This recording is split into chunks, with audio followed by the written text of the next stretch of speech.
I think that faith, just as we are living life, evolves and shifts, and just kind of as we are true to like the feelings that we have and aware of just the people in our life, but also just like different interpretations of context in scripture, for me has just been just kind of a long journey, and I think it will always continue to be a journey. I've just thought about a lot because I know I will never have all the answers, or I just think there's a lot more gray than black and white, and a lot of wrestling. So my faith has looked like a lot of wrestling with the things that I don't understand, or the things that just like aren't my personal experience, that I can never be like, oh, I fully will tell you this and make you feel something that I have no idea of knowing, and that has given me a lot of freedom, I think.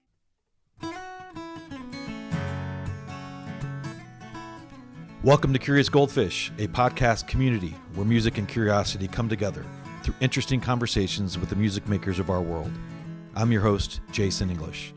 You can find Curious Goldfish in all the major podcast and social media platforms, and of course, we have all of our content on our website, curiousgoldfish.com.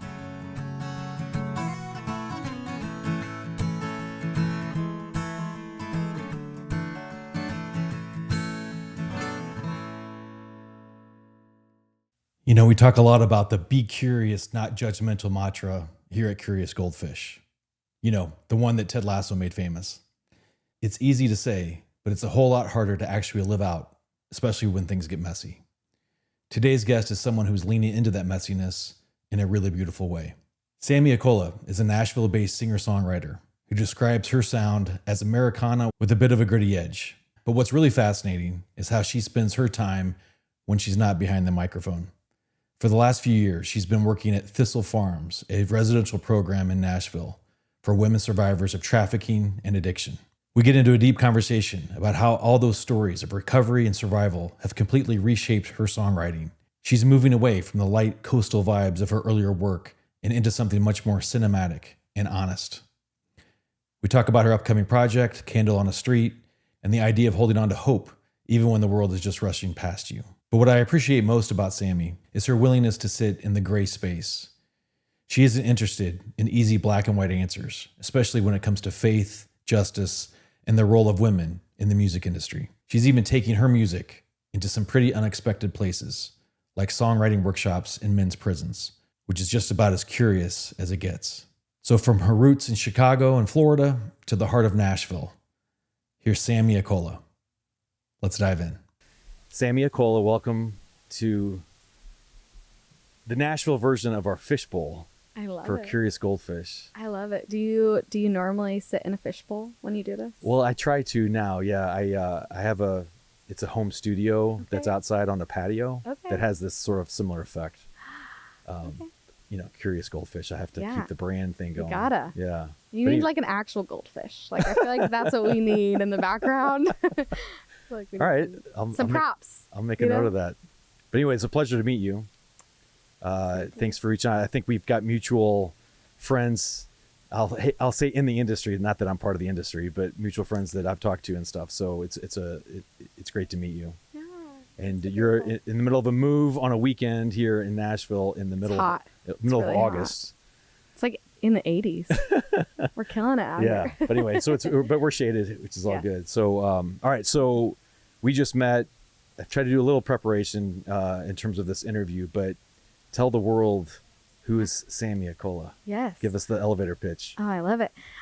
So I'm a Nashville-based singer-songwriter. I'm kind of, in that Americana space, a little bit crossing over into some Christian music. But just kind of in this middle ground, tension-filled space. And I've been in Nashville about 6 years. Okay. I went to Belmont University, studied songwriting and journalism, and I've currently, for the past 3 years since graduating, been working at Thistle Farms, which I don't know if you know much about. I was going to ask you about Thistle. Okay, I love it. Yeah. But Thistle Farms is a 2-year residential program for women coming out of human trafficking, out of addiction, and it's just been the most eye-opening experience to just be there. And so that's shaped a lot of just my process and my writing. And man, I love this city and this community. So that's kind of where I'm at right now. You have a great smile. You're so joyful, even despite the move that you're doing. So hopefully you're happy to be here. I'm happy to be here. That's why the smile. Okay, good. Well, let's just jump right into it. So Thistle, I was going to ask you about that. I guess what drew you to that organization, and without disclosing sort of, confidential stuff, you know, what are some of those stories that you're like, oh my gosh, Yeah. So I found out about Thistle Farms my freshman year at Belmont. It was kind of random. I started as a global leadership and songwriting double major, and my global leadership class did like a field trip to Thistle Farms, and I was like, I cannot believe this exists, and it exists in Nashville. I had only heard of some of the bigger organizations like IJM up in Washington D.C., and I was also a songwriter, so I was like, I don't know how I can serve any of these people. Like I'm not a lawyer, I'm not like a medical professional, or I'm not studying those things, And so then COVID hit actually my freshman year. And so just kind of put everything was online, but it wasn't until the summer before my senior year that I got an internship with them. And it just has been amazing. And I stayed on since that. So, I have some family history with addiction and just close friends who've struggled in that area. And so just seeing women doing the work and going after healing has been one of the most redeeming things, but also just very unknowingly healing to my soul. I feel like that I just am so proud and so grateful to be a part of the organization. So yeah. What do you do for them? I'm on the marketing team. Okay. So I work direct with our founder, Becca, and all her fun. It's kind of like the journalism side of me comes out with some photo, video, and copy editing and that kind of stuff. So yeah. Okay. Well, good for you. Yeah. I mean, life is hard, right? And I think it's way harder for some than others. For sure. Yeah. So for you growing up in Chicago, and it sounds like you spent a little time in Florida. Is that right? Yeah. I guess, did you have a pretty, white bread, middle of the road childhood? Yeah. Yeah. So we moved to Florida when I was 10. Yeah. And you've been to 30A. I know that. Yeah. And so I love it. I love how creativity is celebrated down there, and I love the beach. Who doesn't, Yeah. But I think after moving to the city, had kind of a big culture shock with just how much kind of white wealth there is down there, and just how easy it is to fall into materialism, right, when there is so much just given to you. And something I've just been learning is that diversity is the fruit of life. That has been a big thing that I've just been soaking in. And I got married in the fall, and my husband immigrated here from Egypt. Wow. So just have a lot of different close people in my life in a lot of different circles. So just feel really, really grateful for my time at home, but also just growing, as is normal and should happen when you grow up. Yeah. All right. Well, so the diversity, a lot of people talk about diversity. Sounds like you're living it with the work that you have, and sort of all the different types of people that you meet there, and then your husband from Egypt. That's amazing. Where'd you all meet? So we met through his sister, actually, who which is so wonderful to already have a family in. You're like, oh, it's half the battle. It is. But his sister and his dad both live in Nashville, and I was a part of a ministry at Belmont that she was on staff for. So we met. We just connected every week, and I adore her. Her name's Joy. She's precious. Joy, if you're listening. But she and I, and then she invited me to their house in South Nashville, and that's where we met. So, yeah. All right. Well, congrats. Thanks. That's huge. I know. All right. Yeah. So we were talking before, one of the songs I love that you do is called Gypsy Soul. I'm not sure if moving from Chicago to 30A and then up to Nashville counts as sort of living a gypsy lifestyle. Hey. But, what inspired that song? And then also what inspires you? Is it the time with, people that are going through the struggles? Is it your love? Yeah. Is it your faith? It's good. Yeah. Yeah. A Gypsy Soul, I wrote that, I think, during COVID, which was kind of a funny time. I think I just wanted to I wanted to go, I wanted to search and I wanted to not be confined. And the line is in the chorus is taking my gypsy soul home. And I just I love that whole concept of we're going home, but home is a people and the people that you're with versus a specific place. And I've kind of always I had a good professor in college named Drew Ramsey. He's a phenomenal songwriter, but he would just always call me and my friend Summerlin Jesus hippies, and I'm I stand by that. I'm yes. That's so funny you said that. Feels relevant. Well, because the pictures I've seen of you and the albums and things, I was she's looks like a Christian from the early 70s. Yes, that would be a fun time to be alive. So it's this whole hippie Jesus thing going on. It's so funny. Yeah. And I guess the bandana and the hair. I know, which this is actually a merch item. Yeah. So, All right. Well, cool. So that's a great song, Gypsy Soul. I guess, where are you at with creating new songs these days? And do you have anything coming out?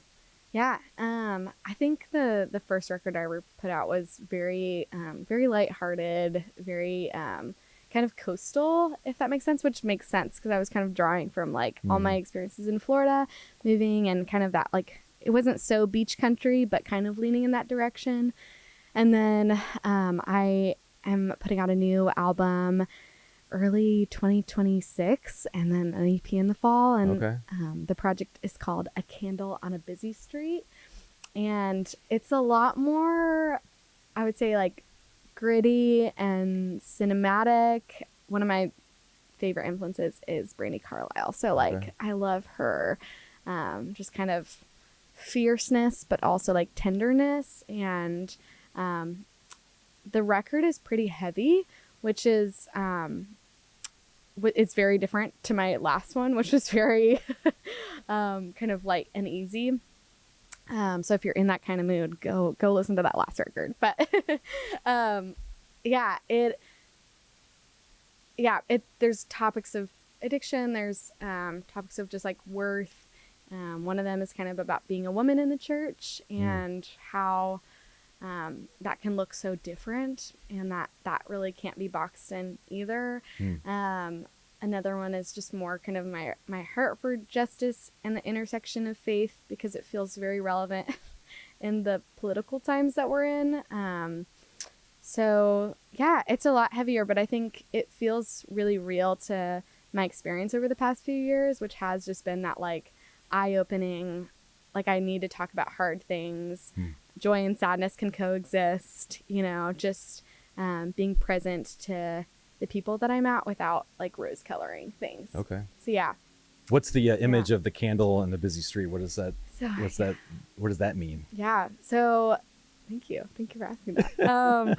So one of the songs is called Renaissance, and there's a verse line that says, hold a candle on a busy street. I'll sleep until there's heavenly peace. On earth, we are painters, beautiful strangers, walking each other home. And just this image of you are, if you can go there, the picture in your mind, you're holding this candle, which a crazy thing is Thistle Farms from the beginning specializes in candles. And so cool. There's so much to that I'll go into in a second, but you're holding this candle, this, signal of hope, or a light of sorts. But people are just passing you by. And I think of all the different people who sit on the side of the road, holding out a sign or something, but that you are actually holding out hope. And you're going to keep sitting and holding it out, despite if people just keep walking by you. So it's kind of that awesome, that picture, that you're just you're sticking to what feels true to your experience, despite the different like voices. And so, yeah. Okay. Yeah. That's cool. Good. Thank you. Very good. Very good. All right. So let's get into the faith stuff. So I'm in my early 50s. I know I don't look Hey. I look not a day over 30. I get it. 20. No. But I grew up in the church, right? Okay. Buckle the Bible belt. So as a 20-something person, I assume you're Christian, Yeah. right? So you identify as Christian. Yeah. What's it like to be a young woman Christian here in 2025, and compare that with maybe, I don't know, your parents or your mom and maybe the generations before? Because I think it's changed. It feels like just seeing you, and it feels like your view of the role of women might be a little bit different than what I grew up with. Yeah. And then I have other questions as a follow-up, but yeah, tell me about that. Yeah. Man, I think that faith, just as we are living life, evolves and shifts, and, just kind of as we are true to like the feelings that we have and aware of, just the people in our life, but also just like different interpretations of context in scripture, for me has just been just kind of a long journey. And I think it will always continue to be a journey, because that's kind of why I loved, even we kind of connected over the idea of like, be curious, not judgmental. And that has been something that I've just thought about a lot, because I know I will never have all the answers, or I just think there's a lot more gray than black and white, and a lot of wrestling. So my faith has looked like a lot of wrestling with the things that I don't understand, or the things that just like aren't my personal experience, that I can never be like, oh, I fully will tell you this and make you feel something that I have no idea of knowing, and that has given me a lot of freedom, I think, just to also like live out, I think, the way that I believe Jesus lives through us. And but like in comparing to different generations, I didn't necessarily grow up in a Christian home. I grew up Catholic and kind of very cultural, and didn't really come to faith until late in high school. And so a lot of that had to do with just people who were genuinely passionate about faith, just kind of versus like going through the motions, and that I was like, what is that? Like, I don't know what, like, you're telling me this. And that just like really sparked something in me. And I've just been, I'm really like curious person. So I love to like dive into like just all sorts of concepts and theories and that kind of stuff. But are you good with not really knowing the answers? I think I have to be. I think I really have to be, because I think the moment we try to, I just wrote a song about this the other day with a friend, of just like this concept of when people try to control faith, like that's their own fear, that's often their own fear of like wanting to just like control things, or like make you feel less than, or I don't know. It just like, it lacks a lot of curiosity, and it lacks a lot of just gray, which I feel like was constantly in the Gospels. Like there's constant gray space. And so that's so cool. Yeah. No, that's great. Yeah. I'm with you. I wouldn't have been with you 30 years ago. Yeah. Right? No. Yeah. And it was also a different generation. So I know that like there's been a lot more open conversations. And I also like, I know that I live in like East Nashville, Tennessee, which Nashville is very like, obviously it's very complex because it's still Bible Belt, but it's still metro. And there's so many creatives. Yeah, I feel artists, like creatives also generally tend to be like, let's sort through this. Like, let's figure this out. And so I've been incredibly like gifted with just amazing people and amazing friends who like will wrestle with me and will, just be open about things. So Okay. Yeah. Well, thanks for sharing. So I have maybe a socially horrifying comment that I want your feedback on. Okay. Why is Christian music so bad? Yeah. Literally. Literally. I mean, really, man, what is it? There. Because you'd think, you're inspired by faith and the higher power. Well, I think maybe commercial Christian. Okay. It depends on where you're looking, because I have so many independent Christian artists that I actually adore, and that I'm like, this is so creative, this is so thoughtful, this is so out of the box. Like King's Kaleidoscope, I really like. I love Jess Ray. I love Taylor Leonhardt. Let me think. This is my John Mark Pantana, Mark Barlow, Isla Vista Worship. There's like some smaller bands that are just like continue to like blow my mind. And Andy Gullahorn, honestly, Andy Gullahorn is such an interesting writer, because he really navigates just kind of faith, but life and relationships. And it's like very real, because like that should be real to you, Yeah. And so, well, so I talked to him a year ago. I don't know if you saw that, but I asked him kind of the same question. He had an interesting answer. If I remember, he said, listen, there's a difference between kind of what you were saying, like the artists and the art and the people that write versus what actually hits the radio. And he's like, there's a very specific formula that you have to say Jesus. And only a certain amount of writers. So I worked at a publishing company in Franklin, and I mean, I really loved my time, but one of the main things was 90% of Christian radio songs are written by men, and 90% of Christian radio listeners are listened to by women. And I was like, that is insane. It makes so much sense. I know. Wow.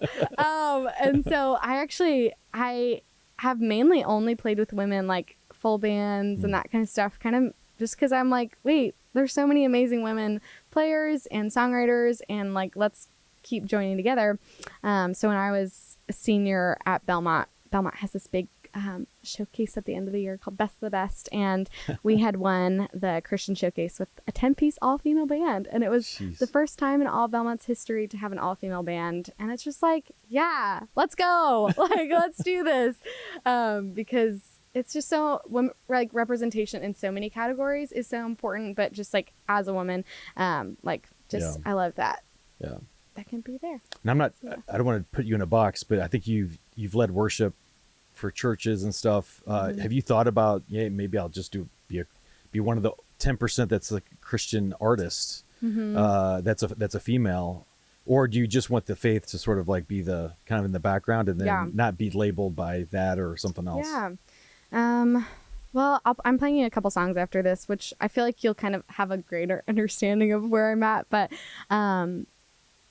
I feel like that could evolve maybe, but I really love kind of just like the life. I love writing songs about all kinds of things. So, and that's what I love about the Americana space is that like it should be diverse and a lot of different conversations, and it just feels very like real and relational when you can do that, and like I obviously like have written worship songs and I worship God, right. But just like I feel like it is multifaceted, and one of the things the scriptures say is like hymns and like spiritual songs, and that I think is like kind of a gray area, right? Like before I went to Belmont, I kind of was in a phase where I was like, I can only write Christian music and it has to be this way. And I was clearly like right in the beginning, like, oh, I don't have to do that. And like, of course, God wouldn't just be like,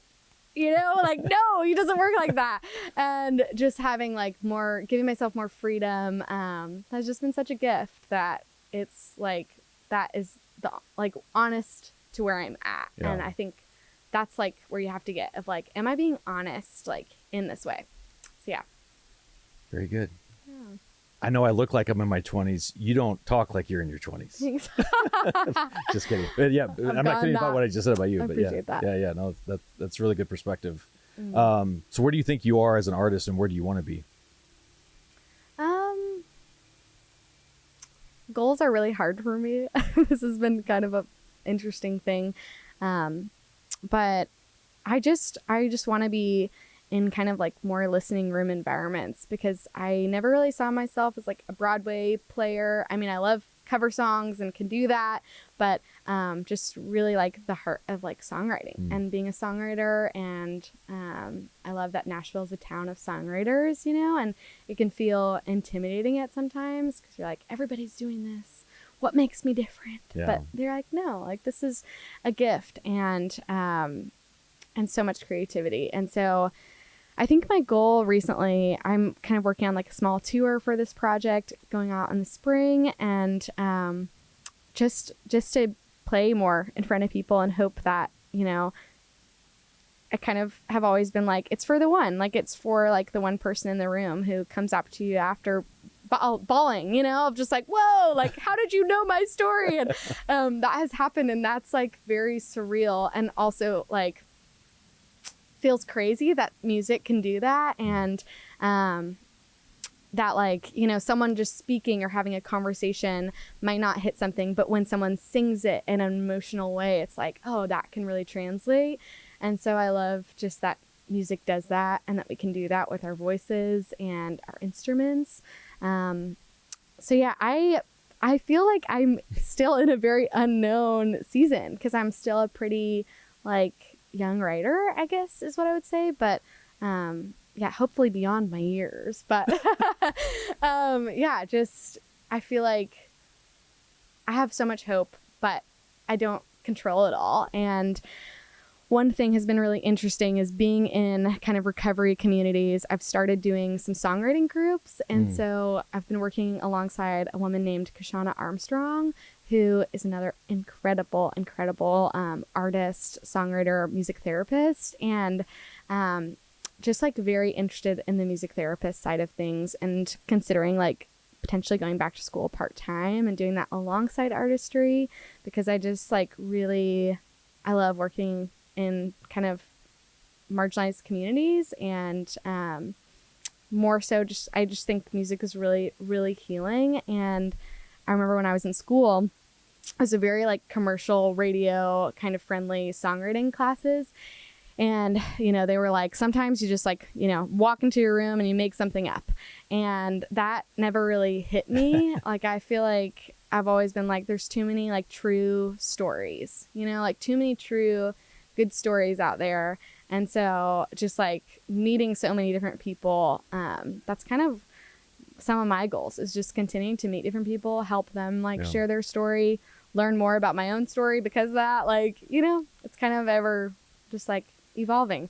And you've described your music as a balm for wounds, right? Yes. Yeah. Yes. I hope, like, that's something that I just really hope that like people can be like, remember that they are one, like not alone in like the things that they're facing.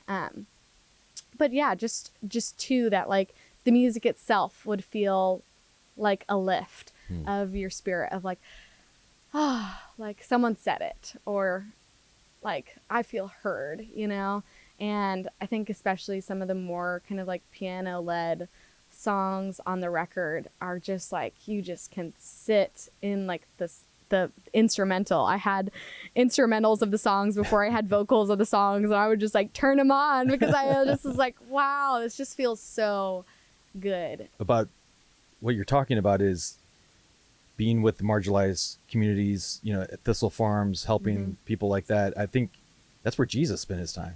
For sure. And again, I think, you know, for not to generalize, but for people my age and maybe older, you know, sometimes I think that was sort of deprioritized, you know? So good for you to, you know, kind of still walk is, in you that. know? Yeah. So that's, Yeah. And when we look at like political landscape, which we don't have to go into all that, but it is just very, very hard to see how Christianity has been kind of warped in a lot of ways. And just like, that's why we're out here holding the candle when, you know, there's other things going on. No, it's good. Well, you have the joy of the Lord. Thanks. in your spirit. That's clear. But so you mentioned it earlier, curiosity and everything. I guess, what are you most curious about right now? That's a good question.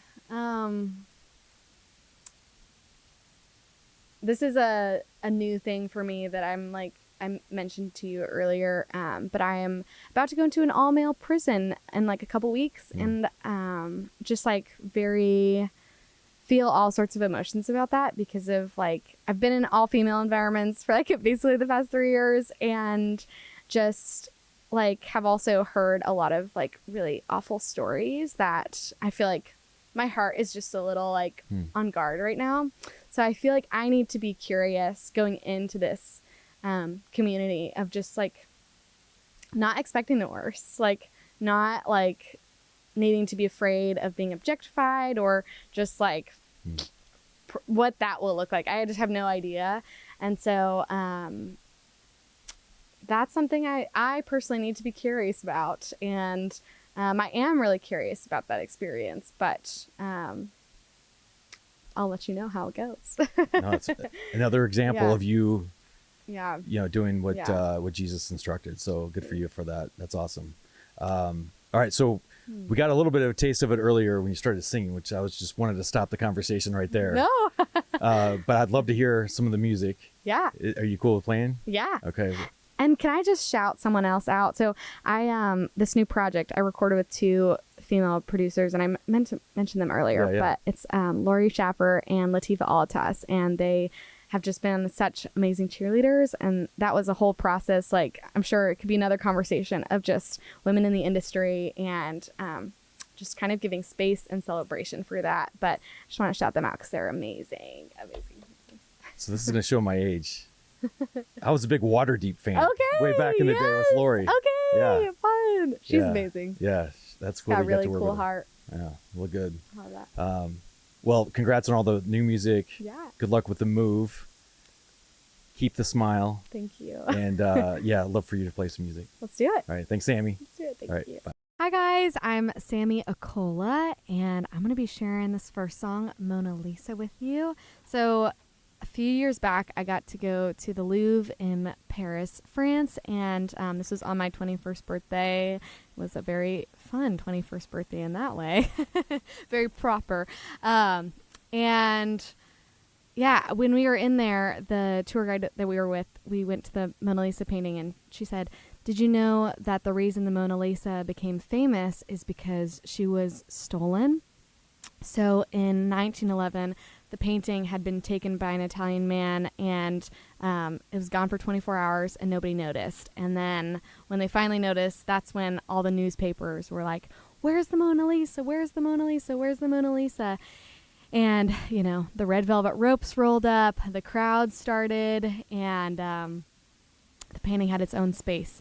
And so just this concept of being stolen, I talked a little bit earlier about my work at Thistle Farms and just how different identities, have been stolen or have been when you are known for one thing, and you are just so much more than that. So that's what this song is about. It's called Mona Lisa.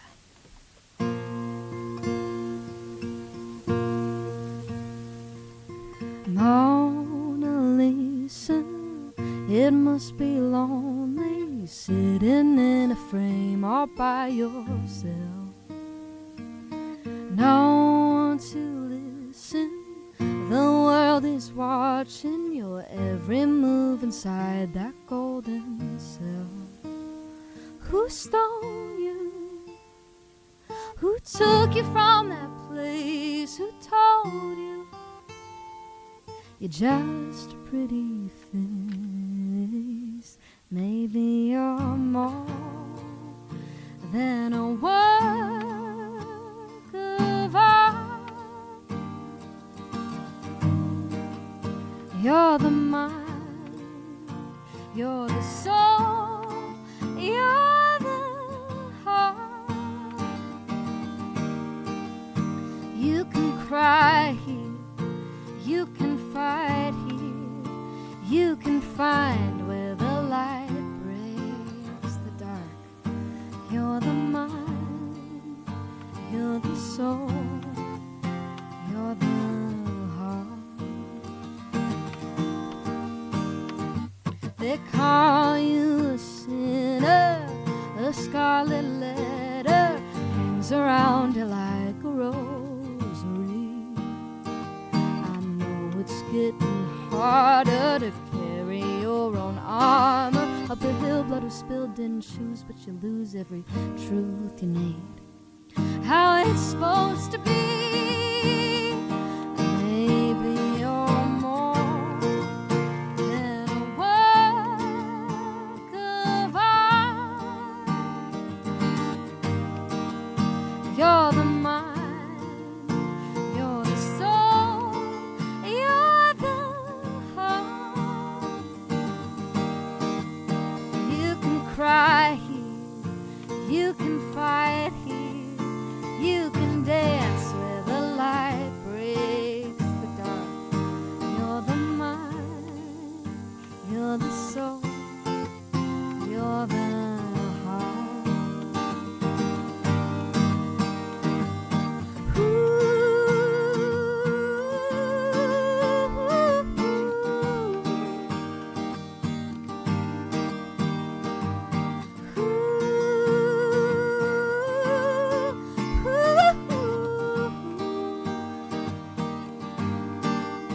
In the name of humanity, in the name of strength and dignity, let the caged bird sing.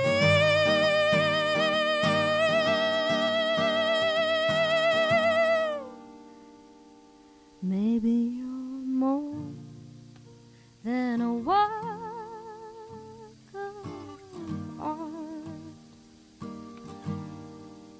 You're the mind, you're the soul, you're the heart.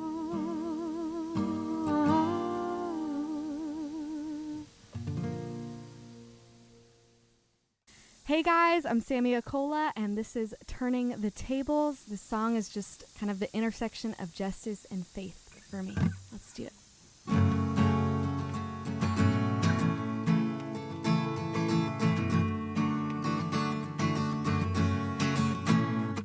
Who am I?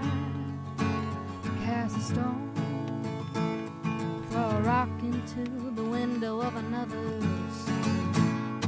Who am I to open the book, read the red lines, pull the red wine while they look?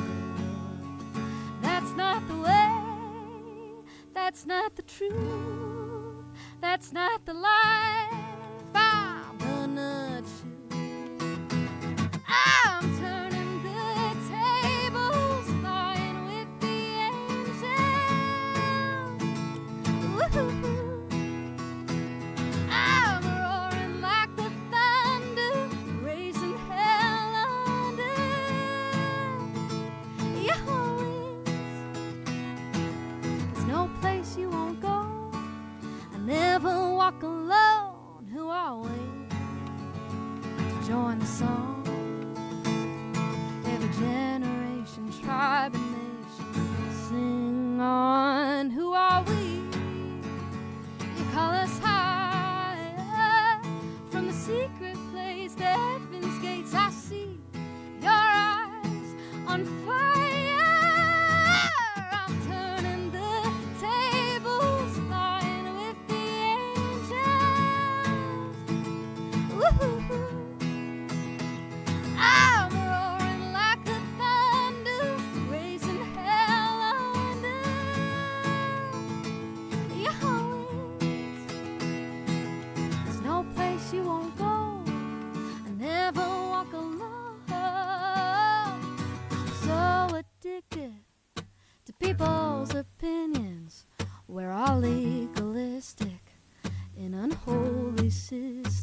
promise you won't go whenever